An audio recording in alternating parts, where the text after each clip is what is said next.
Once again, welcome to the We Are Not Born Failures podcast. And quite honestly, I had it was a difficult one.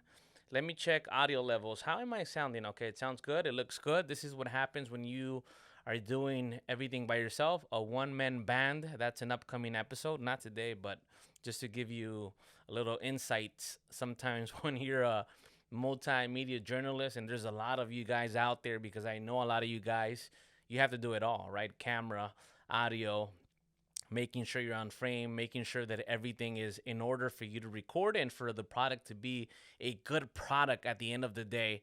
All right, well, a little bit later than usual because I've said Monday, Tuesdays are going to be my days to post, but to be honest, one of those weeks, man, one of those weeks where you're just not feeling it. You feel like you're not at 100%.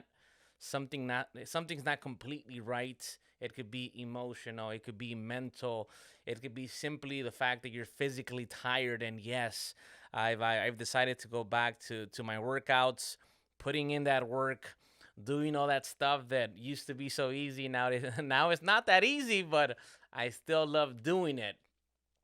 Look, I've been interviewing people the past couple of weeks. Got to interview my mom, got to interview my friend James, who's a owner, and I have a lot of other people that are gonna be interviewed as well that I'm working on right now. And I've said, but in the middle, I also want to have my time to talk, my moments to just speak my mind.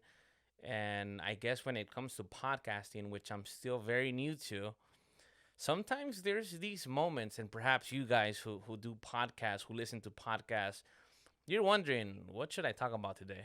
What should be the topic? And I like to feel it. I truly like to feel like anything I do in life. If I do a story, I want to feel it. Me gusta sentir de lo que voy a hablar. No solamente hablar por hablar. Me gusta procesar el tema. Me gusta en realidad ponerle un poco de cabeza y decir que es algo que siento que se necesita hablar. Y para ser sincero, yo estaba durmiendo esta semana y de repente me levanté como a las 2 de la mañana y el tema era ser pionero, to be a trailblazer, right? To be a trailblazer, to be the first. It's a topic a lot of people or some people talk about. To be the first, what does it mean? I have a lot of friends that are the first at a lot of things, starting with education. I spoke to my mom about this topic, and it was something that resonated with a lot of people because people reached out and said, "Hey, you're right. I had no one to look up to when I was a younger teen, right? When I was a teenager, when I was a young adult, no one to mentor me, no one to tell me this is how you do things." And I feel that that's part of being a trailblazer because when you're a trailblazer, sometimes you're going into uncharted territory. You're doing things that have never been done. Obviously, trailblazer, you're blazing a new path. That's been my story ever since day one. Blazing a new path where no one before me in my family had gone. But I'm not alone because a lot of you go through the same circumstances. You face similar challenges, perhaps not the same way, but a challenge indeed. What does it mean? Right? Being courageous, being strong minded, having that willpower that's passed down to us from our family members, whether it's your mother, the women in your family, like in my case, or whether it's your father who gets up every single day to work hard to make sure that he does just enough to provide for the family. And that's the story of many Latinos out there. The fact that you have parents that were going above and beyond simply to put food on the table. And then it's on us to take it to the next level, to be that trailblazer, to create a new path for our younger siblings, to create a path for the people who are coming behind us, who in 10 years are going to be able to look around and say, wait, I know somebody who did that. I have a family member who did that. I have a cousin. I have an uncle. It's crazy when I speak to people. I get opportunities to talk to people who have several generations of people who attended college. It's the norm. Going to school is expected from them. They have to go to school, they have to choose a career, when they're in high school. And in some instances, a lot of us don't get that opportunity. We have to create it as we go. But there's power in that because it makes you understand what grit is all about, what being resilient is all about. I have a lot of friends who are the first to go to high school and finish it, to go to college and finish college as a first generation college graduate. Son muchos los que son los primeros, los pioneros en su familia en cambiar el destino de lo que se espera de nosotros como latinos, como centroamericanos, en este caso en particular como salvadoreños nacidos en Estados Unidos. Y estaba hablando con algunos amigos y hablábamos de lo que somos. Obviamente hoy en día el salvadoreño está de moda, podríamos decir, por los cambios que se viven en el país, aunque hay cosas que aún siguen, que aún tienen que mejorar, es la realidad y uno que va a El Salvador lo puede ver con sus propios ojos, pero es una conversación muy diferente, es una conversación donde hoy vemos salvadoreños exitosos, salvadoreños que están haciendo grandes cosas en esta vida y uno se pone a pensar, wow, si eso es lo que hemos hecho con una o tal vez dos generaciones de educación, solamente me puedo imaginar lo que podríamos hacer con cuatro o cinco generaciones de personas que se han dedicado a ir más allá, buscar cómo seguir creciendo, cómo seguir marcando un nuevo camino. Y me pongo a pensar, si lo podríamos hacer tres, cuatro generaciones, ¿qué es lo que podríamos lograr? Pero todo comienza con el trailblazer. Y a veces no nos gusta, a veces es difícil. Es cosas que uno se pone a pensar, ¿por qué yo? ¿Por qué me toca a mí? Yo me he preguntado, ¿por qué yo? Si crees en Dios o no, no sé. Yo sí. Hay ocasiones donde todo esto se pone sobre tus hombros porque tú eres el elegido o el que tal vez tiene la personalidad o la fuerza de voluntad para seguir adelante, para aguantar los golpes que a veces te propina la vida. And trust me when I tell you, I've been through a lot, like many of you. I know a lot of people that have reached out in the first two episodes, and that's the reason why I keep doing it, because I thought, let me see how this goes. Let me try this podcast. I've been thinking about a podcast for years. Is it something I should do? And I was on the, let me see, should I not? And then I just said, let's go. And once I go and once I decide I want to do something, I believe you have to be consistent. You have to stay the course. You have to keep going no matter what happens. Hay ocasiones donde te quieres rendir, quieres tirar la toalla. Yo, por ejemplo, creciendo, siendo el primero de muchos, siendo el trailblazer de mi familia, había momentos donde quería tirar la toalla. Incluso hoy en día hay cosas que uno hace y después dice, vale la pena. Pero cuando sabes que hay un propósito, que vas a tener tu recompensa más allá. Más adelante viene la recompensa, no inmediata, porque no sucede de la noche a la mañana. Y creo que es el problema que tenemos muchos, que pensamos que los resultados se van a dar de la noche a la mañana, pero no funciona así. Cualquier persona de ustedes que me están escuchando y que han encontrado algún tipo de éxito saben que es difícil al comienzo, especialmente cuando no sabes dónde vas. Y hoy en día pienso que es importante entender eso. Si eres el pionero, el nuevo, el primero, if you're the trailblazer, you understand that it's a challenge, that it will be difficult, but it will be worth it, right? When you truly commit to the process, it is worth it. And recently I've been just, if you have social media, which most of you do, and you're probably watching this on social media, if you like something, all of a sudden it just starts, similar topics or similar videos just start popping up, right? They start popping up from everywhere. with the message, similar message. So for me, it's always been motivation. It's always been inspiration. It's been things that are gonna give me the energy that I need to keep going. That's what I've done.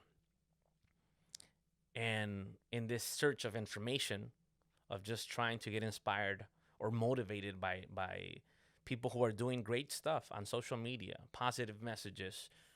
I think I came across a video that talked about if your loss is not a bad thing because it means you're somewhere you've never been. You're trying to find yourself again, and finding yourself is always a good thing.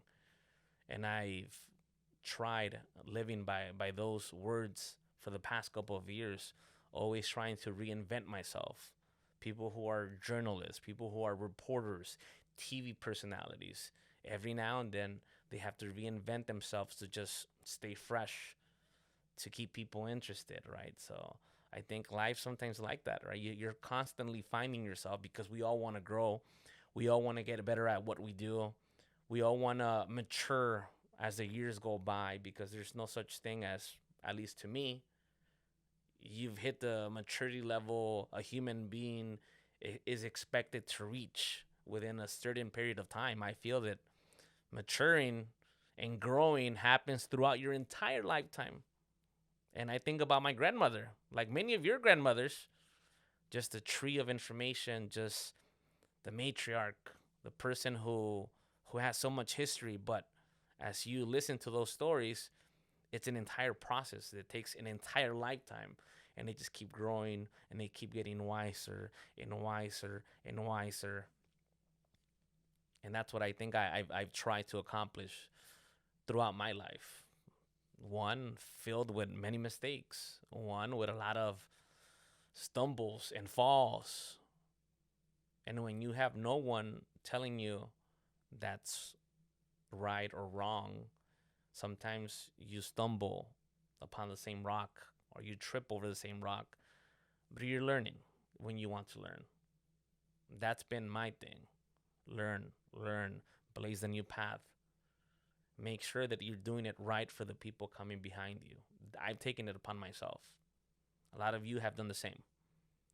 Sometimes we don't know where we're going, but we know that if we do it right, the rewards will come soon enough. They do come. I can tell you that. Why? Because, like I've said on many occasions, if you're just watching this for the first time, you probably haven't heard it. But those of you who do follow me know it because I've said it for years.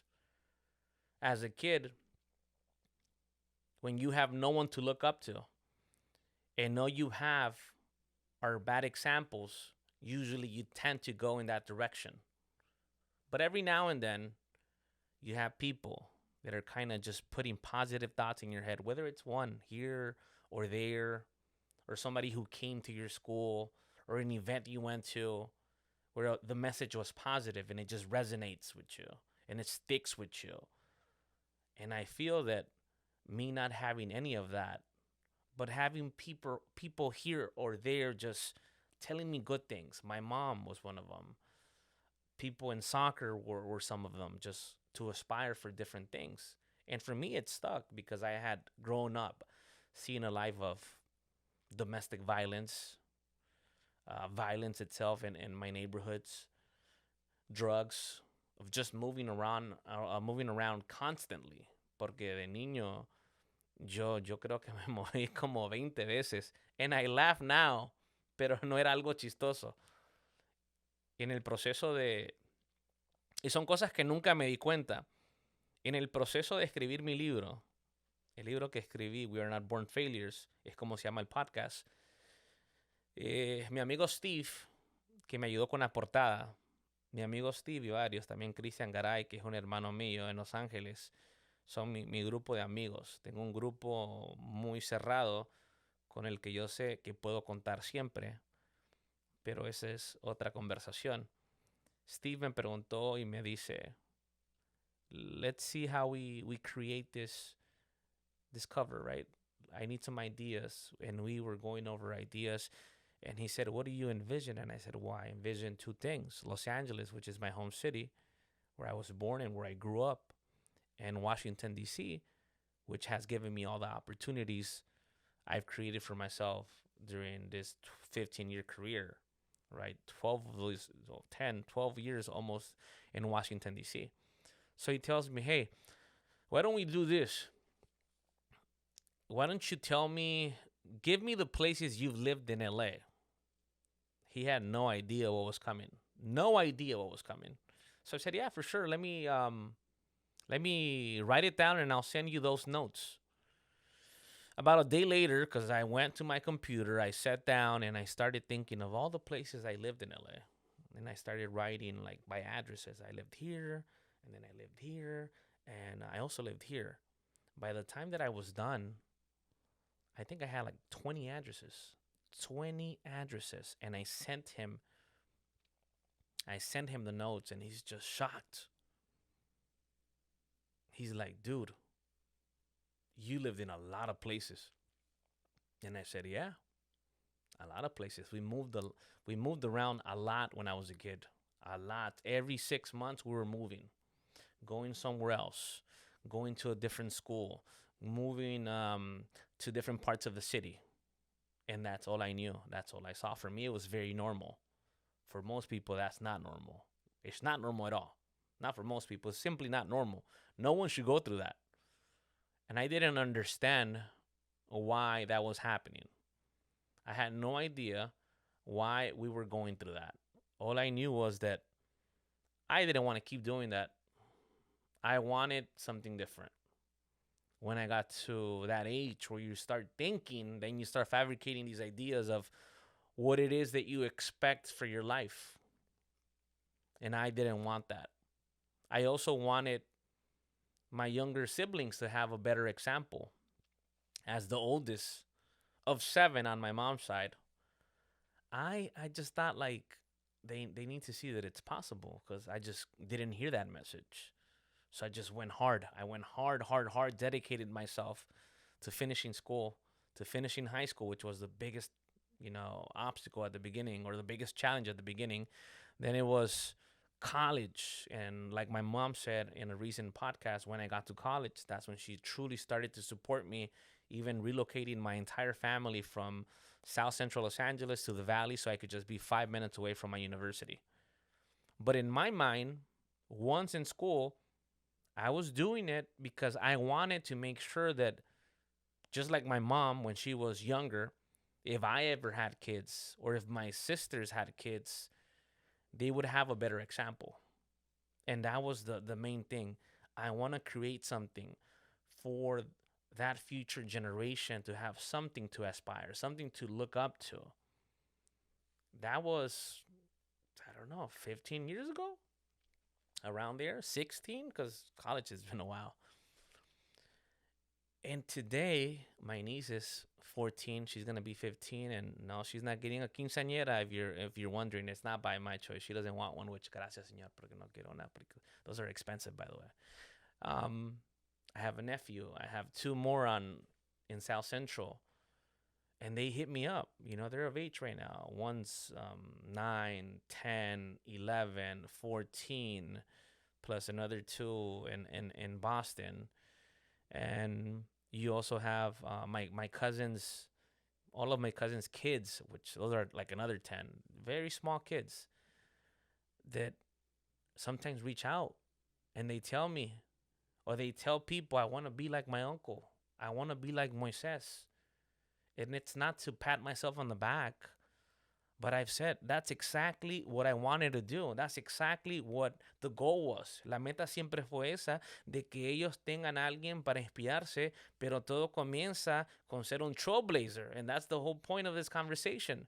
You have to be willing to be that trailblazer in your family, to be that trailblazer in your circle of friends, in that circle of close people you have, in order to change things. You have to be willing to understand that this is a marathon. It's not a 100-meter race. It's not going to end in 10 seconds. And sometimes we believe that it will. The reality is that this is a long, long race, 24 miles, 25, whatever a marathon is nowadays.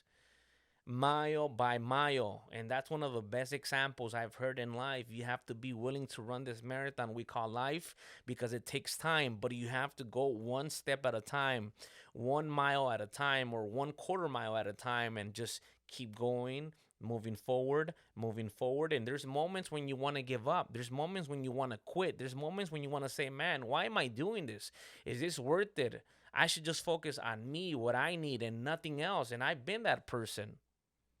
I've been in that position where I just simply want to worry about what I need and no one else. But is that the purpose of life? Is that truly going to fulfill what I want? We all have different needs. For me, and for a lot of you, I know for a fact that it's not. Because you talk about it, because you post it. Recently, talking to somebody who told me, I have a sister who's a scientist, a nuclear scientist. And I'm just like, golly, Salvadoran going to MIT. Then you have Frank, who's an astronaut at NASA. And all these people, I don't know if they had somebody to look up to. Some of them didn't, but they willed themselves to that finish line or to that next goal. And now they're inspiring other people. So all I say is, a veces hay que sacrificar. Alguien tiene que sacrificar, alguien lo tiene que hacer, no va a suceder de la nada. Y el ejemplo perfecto es, se lo estaba comentando a un amigo en otro podcast que va a salir pronto. Durante las guerras, y es un ejemplo que a mí no soy en favor de la guerra ni nada de eso, pero durante las guerras, antes, en los tiempos de antes, cuando el batallón iba a la batalla, ¿verdad? Que se encontraban, en esos entonces, se encontraban en el medio y se peleaban, alguien tenía que levantar la bandera y liderar el camino. Y esa persona a veces estaba expuesta a que le dieran un tiro, porque era el primero, el que estaba al frente y con orgullo y con propósito cargaba la bandera de su país o su colonia o lo que sea. Iban corriendo, marchando, pensando, vamos o necesitamos llegar hacia el otro lado. Pero en ocasiones, esa persona que estaba al frente caía. ¿Y qué sucedía? El próximo valiente tenía que agarrar la bandera y liderar el camino. Y en ocasiones nos toca a nosotros hacer lo mismo. Alguien lo tiene que hacer. Alguien tiene que tener el valor de levantarla, correr y decir, vamos. Yo voy a la cabeza. Vamos. We got this. Let's keep going. Now, here's a very important point. Yo, en mi caso, soy el primero de 7. Pero no siempre es el primero.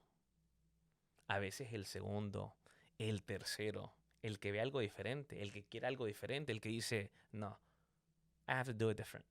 Nah, I want to be the leader. I want to be an example.